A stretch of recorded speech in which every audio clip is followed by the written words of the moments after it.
Good afternoon. As the state continues to do its best to maneuver during the pandemic, the state's top doctor has been helping guide New Mexico's reopening plans.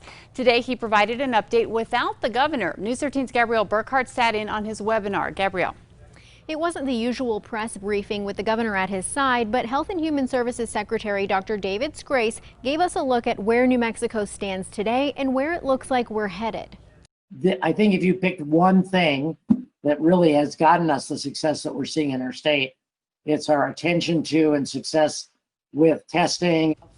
Dr. Scrase enthusiastically shared data and explained how New Mexico's Medical Advisory or MAT team is tracking our gating criteria. That's what states look at to assess when to relax or increase restrictions. Right now, he says we're meeting 100% of the federal government's testing criteria. New Mexico is only one of 4 green states, indicating we're trending in the right direction for reopening. New Mexico's seen a 10-day streak of decreased cases with no indication of a rebound anytime soon. Neighboring states, though, like Texas and Arizona, have seen an increase in cases. Aside from testing and transmission rates, one thing the state is also keeping a close eye on is room in hospitals.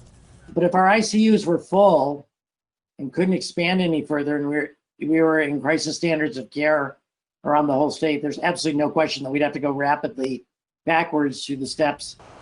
Now, the Department of Health says it's working on a plan for a testing strategy come fall when flu season starts. Dr. Scrase mentioned we could see a surge in cases in the winter, since that's typically when respiratory viruses spike, and he's telling schools they should have a robust plan in place for when that happens. Back to you.